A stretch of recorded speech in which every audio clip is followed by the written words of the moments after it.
प्रिय दर्शक श्रोता बंधुगण समस्त को मोर प्रणाम शुभेच्छा और शुभकामना। मु कैलाश चंद्र बेहेरा बालीगुड़ा कंधमाल जिलूर आपण मानक शुणा जाऊँगी प्रजापिता ब्रह्मकुमारी ईश्वरीय विश्वविद्यालय आनुकूल्य आयोजित साप्ताहिक अभ्यास पाठ्यक्रम सप्तम दिवस और शेष दिवस पाठ्यक्रम होउछि सृष्टि नाटकर रचयिता और निर्देशक। यह कंठदान करछंती श्रीमती आरती मिश्र, जहाँ आपण मैंने रेडियो महक नंबर 89.6 FM माध्यम शुणा पाइबे। बर्तमान शुणु गीति कविता सृष्टि नाटकर रचयिता और निर्देशक।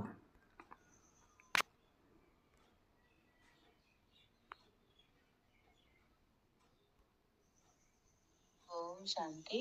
प्रजापिता ब्रह्मकुमारी ईश्वरीय विश्वविद्यालय आनुकूल्य आयोजित साप्ताहिक अभ्यास पाठ्यक्रम सप्तम दिन सृष्टि नाटकर रचयिता और निर्देशक।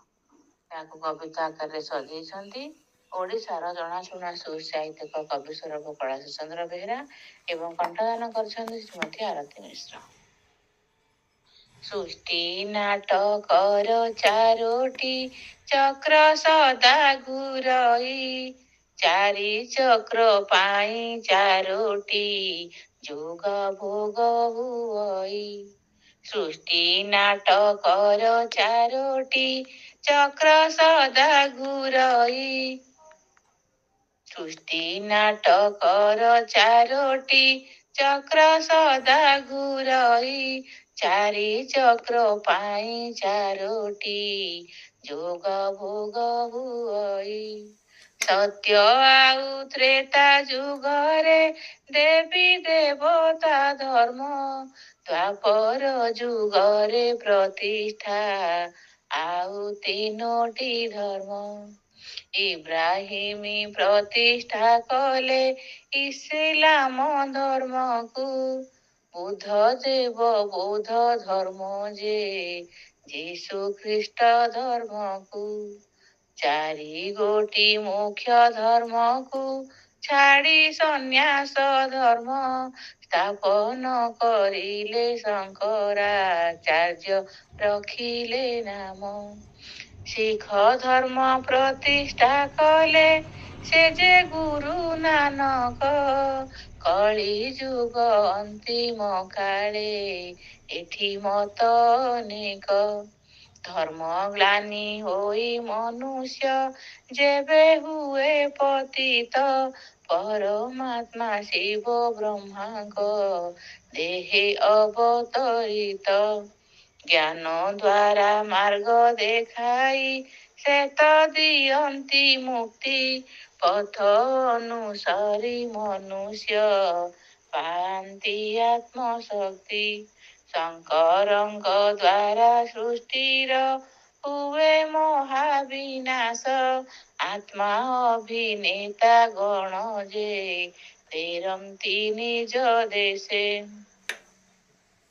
शंकरंक द्वारा सृष्टिर हुए महाविनाश आत्मा अभिनेता गण जे फेरंती निज देश।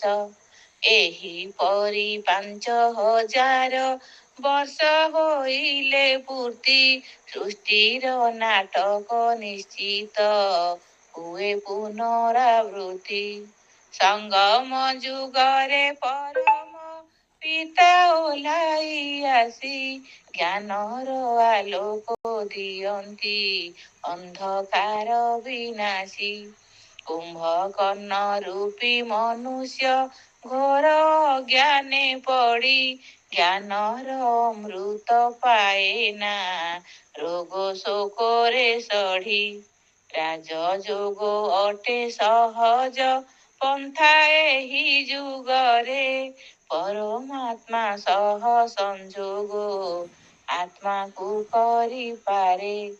राजयोग अटे सहज पंथा एही जुगरे परमात्मा सह संजोग आत्मा को करि पारे। पंथा एही जुगरे आत्मा को करि पारे।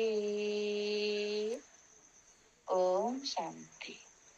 ଧନ୍ୟବାଦ।